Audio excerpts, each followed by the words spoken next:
चूनता आया जय कमल आज तक विजय सदा कृपाणों से, पर आह निकलती ही आई हर बार मनुज के प्राणों से।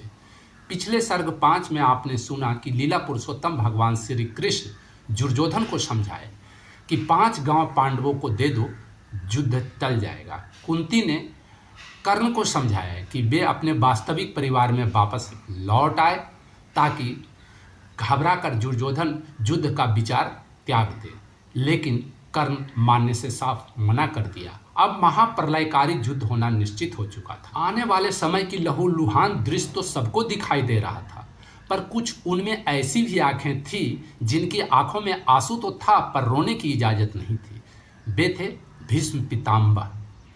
कौरव जीते पांडव हारे, पांडव जीते कौरव हारे, हार तो उनकी ही होनी थी। अर्जुन को भी वे गोद में खिलाए थे, दुर्योधन को भी गोद में खिलाए थे। किसकी चिता को वे अग्नि देते? भीष्म पितामह कई युद्ध लड़े थे। वे जानते थे कि युद्ध प्रलय की वो अग्नि है जो अपना पराया नहीं देखती, बल्कि सब कुछ जलाकर भस्म कर डालती है। युद्ध कभी कल्याणकारी नहीं हो सकती। रश्मि रति का 6ठा सर्ग प्रभावी, शिक्षाप्रद, प्रेरक और वीरतापूर्ण सर्ग है। भीष्म पितामह बाणों की सैया पर लेटे हुए हैं। वे कर्ण को युद्ध का नेतृत्व सौंप रहे हैं और वे कर्ण को युद्ध रोकने का सलाह देते हैं, लेकिन कर्ण कुछ तर्क देकर उनकी बातों को नकार देता है और पांडवों को युद्ध के लिए ललकारता है। इसी प्रसंग को राष्ट्र कवि श्री रामधारी सिंह दिनकर जी ने अपने शब्दों में अद्वितीय चित्रण किया है। आइए सुनते हैं रश्मि रथी सर्ग 6 भाग 1। नरता कहते हैं जिसे सत्व, क्या वह केवल लड़ने में है? पौरुष क्या केवल उठा खड्ग मारने और मरने में है? तब उस गुण को क्या कहें मनुज जिससे न मृत्यु से डरता है, लेकिन तब भी मारता नहीं, वह स्वयं विश्व हित मरता है बंदनीय नर कौन, विजय हित जो करता है प्राण हरण, या सबकी जान बचाने को देता है जो अपना जीवन। चूनता आया जय कमल आज तक विजय सदा कृपाणों से, पर आह निकलती ही आई हर बार मनुज के प्राणों से। आकुल अंतर की आह मनुज की इस चिंता से भरी हुई, इस तरह रहेगी मानवता कब तक मनुष्य से डरी हुई। पाशविक बेग की लहर लहू में कब तक धूम मचाएगी, कब तक मनुष्यता पशुता के आगे यूं झुकती जाएगी। यह जहर न छोड़ेगा उभार, अंगार न क्या बुझ पाएंगे, हम इसी तरह क्या हाय सदा पशु के पशु ही रह जाएंगे। किसका श्रृंगार किसकी सेवा, नर का ही जब कल्याण नहीं, किसके विकास की कथा जनों के ही रक्षित जब प्राण नहीं।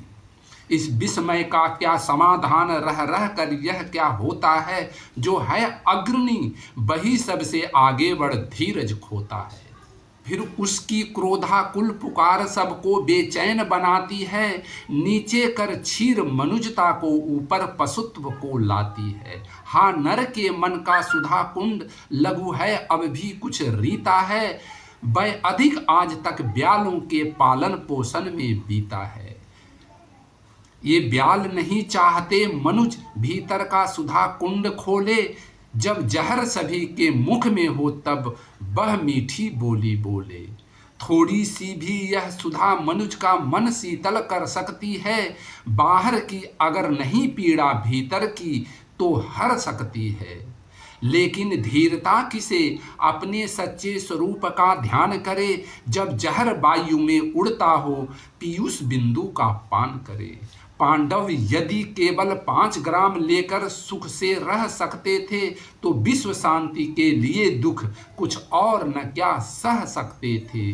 सुन कुटिल वचन दुर्योधन का केशव ने क्यों यह कहा नहीं, हम तो आए थे शांतु हेतु, पर तुम चाहो जो वही सही। तुम भड़काना चाहते अनल धरती का भाग जलाने को, नरता के नव्य प्रसूनों को चुन चुन कर छार बनाने को। पर शांति सुंदरी के सुहाग पर आग नहीं धरने दूंगा, जब तक जीवित हूँ तुम्हें बांधवों से न युद्ध करने दूंगा। लो सुखी रहो सारे पांडव, फिर एक बार बन जाएंगे, इस बार मांगने को अपना वे स्वत्व न वापस आएंगे। धरती की शांति बचाने को आजीवन कष्ट सहेंगे वे, नूतन प्रकाश फैलाने को तप में मिल निरत रहेंगे वे। सत लक्ष्य मानवों के सम्मुख 10-5 जनों का सुख क्या है, यदि शांति विश्व की बचती हो, वन में बसने में दुख क्या है। सच है कि पांडुनंदन वन में सम्राट नहीं कहलाएंगे, पर काल ग्रंथ में उससे भी वे कहीं श्रेष्ठ पद पाएंगे। होकर कृतज्ञ आने वाला युग मस्तक उन्हें झुकाएंगे, नवधर्म विधायक की प्रशस्ति संसार युगों तक गाएंगे। सीखेगा जग हम दलन युद्ध का कर सकते त्यागी होकर, मानव समाज का नयन मनुज कर सकता बैरागी होकर। पर नहीं विश्व का अहित नहीं होता क्या, ऐसा कहने से प्रतिकार अन्य का हो सकता क्या, उसे मौन हो सहने से। क्या वही धर्म है लौ जिसकी दो एक मनों में जलती है, या वह भी जो भावना सभी के भीतर छिपी मचलती है। सबकी पीड़ा के साथ व्यथा अपने मन की जो जोड़ सके, मुड़ सके जहां तक समय उसे निर्दिष्ट दिशा में मोड़ सके। युग पुरुष वही सारे समाज का विहित धर्म गुरु होता है, सबके मन का जो अंधकार अपने प्रकाश से धोता है। द्वापर की कथा बड़ी दारुण, लेकिन कली ने क्या दान दिया, नर के बद्ध की प्रक्रिया बढ़ी, कुछ और उसे आसान किया। पर हाँ, जो युद्ध स्वर्ग मुख था बा आज निध सा लगता है, बस इसी मंदता से विकास का भाव मनुज में जगता है। धीमी कितनी गति है विकास, कितना अदृश्य हो चलता है, इस महावृक्ष में एक पत्र सदियों के बाद निकलता है। थे जहां सहस्त्रों वर्ष पूर्व लगता है वही खड़े हैं हम, हैं वृथा गर्भ उन गुफावासियों से कुछ बहुत बड़े हैं हम। अनगढ़ पत्थर सो लड़ो, लड़ो किटकिटा नखों से दांतों से, या लड़ो रीछ के रोम गुच्छ पूरित ब्रजीकृत हाथों से, या चढ़ विमान पर नर्म मुट्ठियों से गोलों की वृष्टि करो, आ जाए लक्ष्य में जो भी निष्ठुर हो उसका प्राण हरो। ये तो साधन के भेद, किंतु भावों में तत्व नया क्या है, क्या खुली प्रेम की आंख अधिक, भीतर कुछ बढ़ी दया क्या है। झर गई पूछ रोमांत झरे, पशुता का झरना बाकी है, बाहर बाहर तन सवर चुका, मन अभी सवरना बाकी है। देवत्व अल्प पशुता अथोर, तम तोर प्रचुर परिमित आभा, द्वापर के मन पर भी प्रसरित थी यही आज वाली द्वाभा।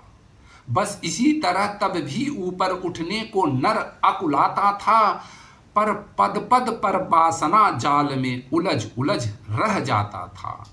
ओ जिस प्रकार हम आज बेल बूटों के बीच खचित करके देते हैं रन को रम्य रूप विप्लवी उमंगों में भर के, कहते अनीतियों के विरुद्ध जो युद्ध जगत में होता है, वह नहीं जहर का कोस अमृत का बड़ा सलोना सोता है। बस इसी तरह कहता होगा द्वाभा शासित द्वापर का नर, निष्ठुरताएं हो भले किंतु है महामोक्ष का द्वार समर।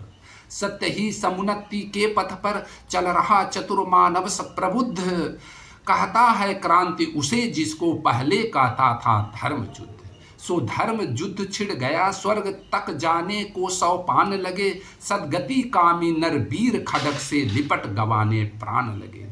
छा गया तिमिर का सघन जाल, मुंद गए मनुज के ज्ञान नेत्र, तो अभा की गिरा पुकार उठी जय धर्म क्षेत्र जय कुरुक्षेत्र। हाँ धर्म क्षेत्र इसलिए कि बंधन पर अबंध की जीत हुई, कर्तव्य ज्ञान पीछे छूटा, आगे मानव की प्रीति हुई। प्रेमातिरेक में केशव ने प्रण भूल चक्र संधान किया, भीष्म ने शत्रु को बड़े प्रेम से अपना जीवन दान दिया। आपने बहुत ध्यानपूर्वक सुना, धैर्यपूर्वक सुना। आपका बहुत बहुत आभार। जय हिंद, जय भारत।